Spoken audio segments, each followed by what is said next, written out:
કૃષિ માહિતી આજે ખેડૂતોના ફાયદાની વાત।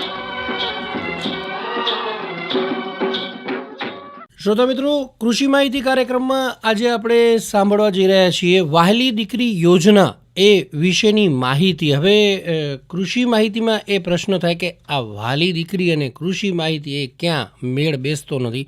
પણ મિત્રો, વાત એવી છે કે દરેક જે ખેડૂતો છે એમના ઘરે પણ દીકરી તો હોય જ, અને ખેડૂતોને ઘણી બધી સહાયો મળતી હોય છે, ખેડૂતો માટેની ઘણી બધી યોજનાઓ છે, એમાં પણ એ જ રીતે આ વહાલી દીકરી એક યોજના છે।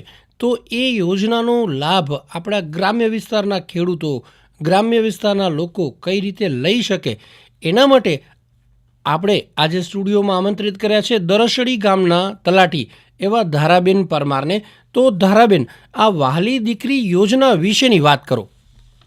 વહાલી દીકરી યોજના 2019માં આ યોજના બહાર પડાઈ હતી, અને આ યોજનાની અંદર 1,10,000 સુધી સહાય મળવાપાત્ર છે। 3 હપ્તામાં આ સહાય મળે છે। દીકરીને પહેલો હપ્તો 4,000 રૂપિયાનો, જે દીકરી પહેલા ધોરણમાં એડમિશન લેશે ત્યારે મળશે।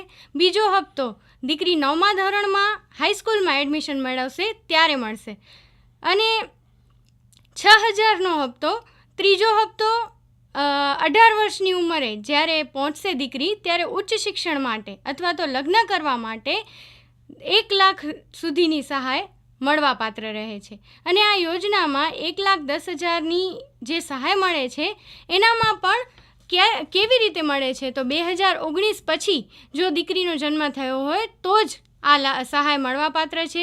વાર્ષિક આવક છે એ 2 લાખ કે 2 લાખથી ઓછી હોવી જોઈએ તો જ આ સહાય મળવાપાત્ર રહે છે। એટલે આ બીપીએલ કાર્ડ હોવું જોઈએ કે ના? એવું કંઈ ના, એવું નથી। બીપીએલ કાર્ડ હોવું જરૂરી નથી, પણ જે વાર્ષિક આવક છે કુટુંબની એ 2 લાખ અથવા તો એનાથી ઓછી હોવી જોઈએ। તો આ કુટુંબની આવકનો આ દાખલો આપણને ક્યાંથી મળે? કુટુંબની આવકનો દાખલો પહેલાં તો તાલુકા પંચાયત અથવા તો મામલતદાર કચેરીએથી જ મેળવી શકાતો, પણ હવે સુવિધા થઈ ગઈ છે કે ગામમાંથી જ તલાટી આ દાખલો કાઢી આપી શકે છે। વાહ, બહુ સારું કહેવાય। એટલે આ તલાટી પાસે જઈએ ને આપણને એ દાખલો કાઢી આપે, પછી એના ઉપરથી આપણને આ સહાય જે છે મળી જાય। હા, આગળ શું વાત કરતા હતા બેન તમે? ડોક્યુમેન્ટ્સમાં આપણે ડોમિસાઇલ સર્ટિફિકેટ, બેંક એકાઉન્ટ જોશે, દીકરીનું પાસબુકની। આ ડોમિસાઇલ એટલે શું, જરા એ સમજો? ડોમિસાઇલ સર્ટિફિકેટ કે તમે જે જગ્યાએ રહો છો તે જગ્યાએ 10 વર્ષથી તમે ત્યાં જ રહો છો, એવું એક સર્ટિફિકેટ છે, સ્થાનિકે તમે રહો છો, બરોબર। અને પાસબુક જોશે, ફોટો જોશે, દીકરીનું જન્મનું પ્રમાણપત્ર જોશે, કારણ કે એનામાં 2019 પછી તમારી દીકરીનો જન્મ થયો છે એ માટે જન્મનું પ્રમાણપત્ર જોશે। હા, અને દીકરીનું આધાર કાર્ડ જોઈએ છે, માતાનું જન્મ પ્રમાણપત્ર જોઈએ છીએ, માતાનું આધાર કાર્ડ જોઈએ છીએ, માતા પિતાની વાર્ષિક આવકનું પ્રમાણપત્ર જોશે, કુટુંબમાં જન્મેલ અને હયાત બાળકોના જન્મના પ્રમાણપત્ર પણ સાથે જોશે। હવે ઘણીવાર પ્રશ્ન થાય કે જાણે કે કુટુંબમાં 2 દીકરીઓ હોય તો 2 દીકરીઓ સુધી 2019 પછી જન્મેલી હોય તો 2 દીકરીઓ સુધી આ સહાય મળવાપાત્ર થાય છે।